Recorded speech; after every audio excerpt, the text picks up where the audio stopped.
What's up YouTube, Orange Juice here, back at you with a happy Halloween video. Yeah, this video is coinciding with Halloween, despite the subject matter doesn't really have anything to do with it. Speaking of which, that's more appropriate. Hopefully you like my Halloween costume this year. I think I did a decent job on it. Anyway, today I'm going to be reviewing the LEGO Star Wars Ultimate Collector Series Razor Crest. So, let's go ahead and get into the build process. So, now as we're moving on to the build, usually I would have a build time lapse where I would time lapse over the build of the set and you would see me do that. But this is a massive LEGO set with over 30 bags of parts. Actually, 36 bags of parts if I'm correct. And that's just impractical to try and film all of that as one massive time lapse. So instead, I elected to take some photos during the build process. So hopefully these suffice. I'm pretty sure there's speed builds available on YouTube by other people, but the build overall was fun and enjoyable. Anyway, now we've got the build process out of the way, let's get on to the review itself. So, now I've got the build process done, let's take a look at the set itself. I'm going handheld with the filming today, because it's such a big model, I can't really hold it in front of a camera. So, this is a very detailed model, with a bunch of really clean shapes created out of all these parts that are held together with mixel joints, clips, a whole bunch of things hold this model together. But my first flaw with this set that I've noticed, it's incredibly fragile, like very fragile. This seriously knocks off some points in my rating, just because like I understand it's an adult collectible, right? But that doesn't mean every time you try and pick it, like every time you try and touch it, something breaks off. That's what it feels like. And when we try and fix the thing, it breaks something else. It's very annoying. So it's like one of those models where I'd say if you're getting one of these for yourself, it's one of those models where you buy it, you build it, put it on display, then you never touch it again. Which is a shame because it's got so many nice features on it, but that's what it feels like. But I'll try my best to show you some of those features without breaking it, such as how it's got a full interior. To show off that interior, you can remove this bit to get to the cockpit, which I'll show first. It comes with a minifigure of Din Djarin, the Mandalorian himself. If I just get the camera right, you can see him. This figure's got printed arms and extra printing on the helmet, which is pretty nice. If I move him out of his seat, you can see it's got a fully detailed interior with a swiveling seat, bunch of panels. There's a door back here and Grogu back here in his little chair, and there's a door you can open. Anyway, I'll place him back in the pilot's seat. Well, you're probably wondering how do you get to the second layer, because there's actually two floors in this. Well, this top bit actually comes out. Is that to the side, which reveals the bottom layer with a whole bunch of stuff. It's got like a ladder, it's got Din's bed. Also, if you want another look at the interior, there are a couple of hatches which open up on each side, which have ramps. There's another one on this side, which is pretty cool, opens it up. If you want more access to the interior, well, then I'm gonna have to hold my phone in a funny way.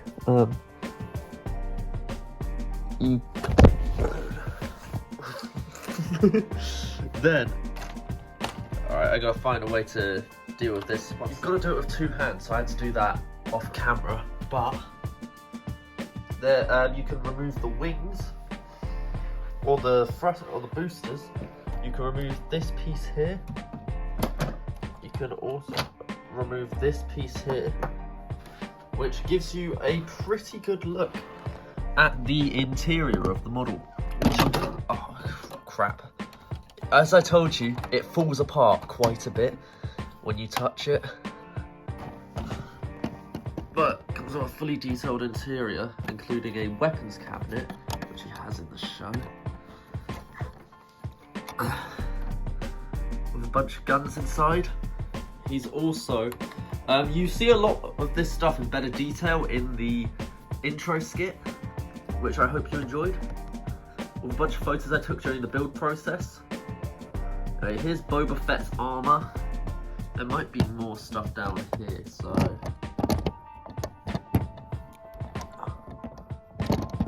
I don't know, I can't fit my phone in. Here is some carbonite people. And if I have one other complaint with this set, it's the interior. It's really hard to get into. Like, you'd think you could remove these side panels, but you just can't. Which makes it a right, my language, pain in the arse to just mess with the interior. Because they gave it a fully detailed interior, yet it's impossible to, like, reach your hand in. Which is a right shame, because it's a really nice looking model.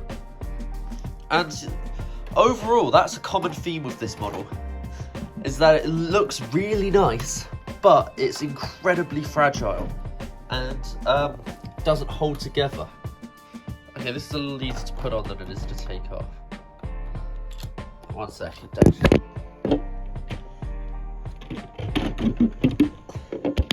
Plus, you can remove this bit here if you want another look in the interior. But that's a bit useless, so I don't even know why they bothered. So yeah, I'll replace this bit. A lot of bits on this set aren't actually held on with stud connections, or they're held on with very minimal connections, or they're held on with purely just balance, which seems fine. It's just it's everything just comes apart whenever you mess with it. Well, I didn't actually build this set on my own. I had help from a friend. So how about I call him up right about now and we can have a discussion about the process. Let's have that discussion right now. Okay, I said I was gonna call up my friend. I'm gonna do that in a second. One thing I forgot to quickly film was a size comparison. So you might have some of these sets. This is a massive model, by the way. That's one thing I can appreciate, is the fucking scale of it, right?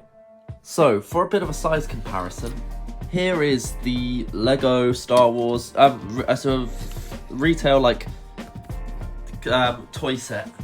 But it's very nice, the N1 Starfighter. This is my version of it, which I spray painted silver. But build-wise, it's the exact same as the official set. I just gave it a paint job. So, I think the scale between these two ships is actually quite accurate.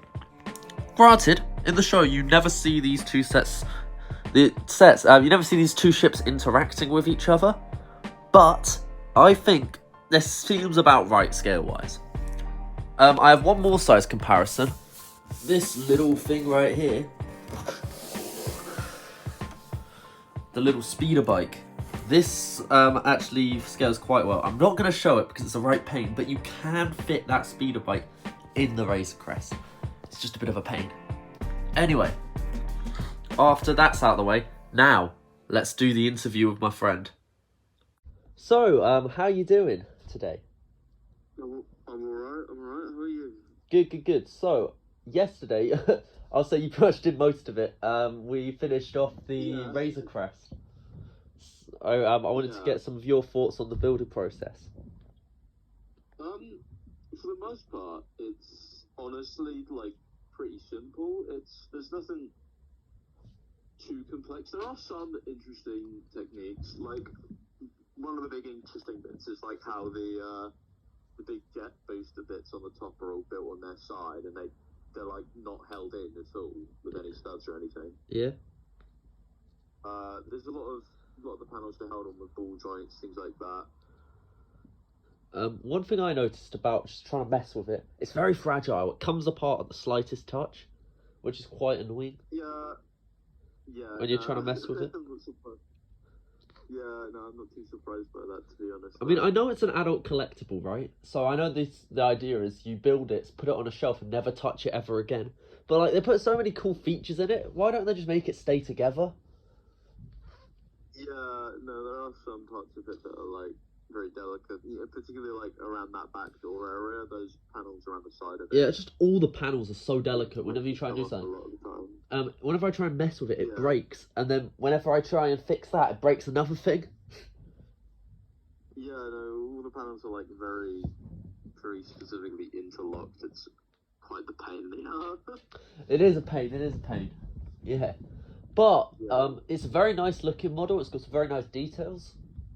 It does look really great. Actually, I will give it that. It does look brilliant. I'm going to quickly look up the retail price of the UCS Razor Crest. Yeah. I think it's something like I'll find it on the Lego website. Yeah. Fucking hell, Right. it's £520. 520 quid, god damn. In your opinion, would you say this set is worth £520? I mean, right. Certainly, like, the pieces, like, it is absolutely massive. Yeah. There are an absolute fuck ton of pieces in There the are a set. load. Yeah. Yeah, there's 2 boxes. I think the first box had like 19 bags, and then the second one went up to like 36 or something. Yeah, Like I think it was 36 bags overall. yeah, and that's not even including like the having 2 22s or 2. Yeah. 16s Oh or yeah, I whatever. forgot about that. So there's probably more than 36 bags. So, yeah, there'll be even more than 36. So there's probably like around 40, maybe even more than that bags. Oh, I never understood that. individually. But I never understood why they include because 2 of the same it's- bag. It's because of the build phases. But it's because you build all of that in one build phase. Is what they do. It's like a weird sort of design thing Oh, that yeah. they do. There is a reason for it. I only found out recently.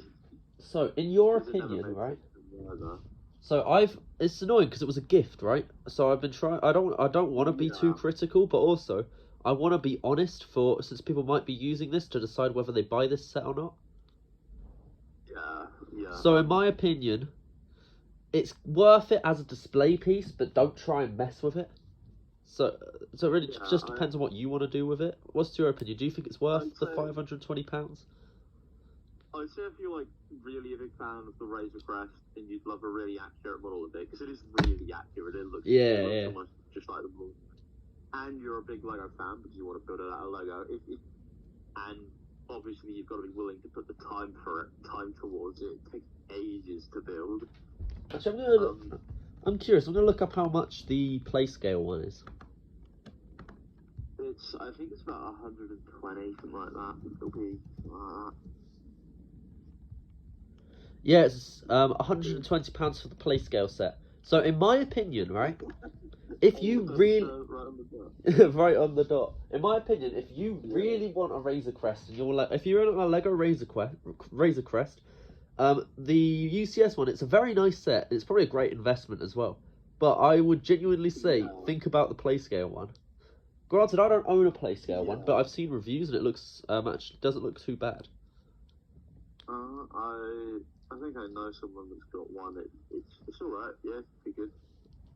So, But yeah, if you want a Razor Crest but you're not willing to spend the money on the UCS one, or if you just haven't got the space for it, because it is also massive. Oh, it's a massive shelf one. Yeah. It's very wide, it's very big, it's very long, it's quite cool. So yeah, you definitely got to make sure you got the space for it. But like overall, I would say yeah, it is worth the price considering everything that you get. Yeah. Is there any final thoughts you want to say? I can't really think of anything. No. Anything you want to promote, or are you good? Anything I ought to promote? Nah. Alright, well, it's been a pleasure having you on. I will see you next time. So, I hope you enjoyed that video and all the segments in it. And I hope this video was informative for anybody who is still on the fence about whether they want to get this set or not. Overall, I think this is a good set as a display model, but it's not very good if you want to mess with it at all. I mean, I know it's not a toy, but still. So overall, if you want to just buy it, build it, put it on a shelf, never touch it again, or if you want a good investment, I do recommend it. But if you want a model you can actually mess around with and enjoy, I recommend something else. Maybe the Playscale model's better. I don't know, I don't have one. But overall, if you actually want to mess around with it, I can't say I fully recommend it with my whole heart. And that's me being completely honest. So, if you came for my honest opinion, that is, I don't 100% recommend this model. But if you want a nice display piece, I can recommend it for that. Hope this was informative and hope this helped you make a decision. And I hope you subscribe and come back for the next video. I will see you in the next one. Goodbye.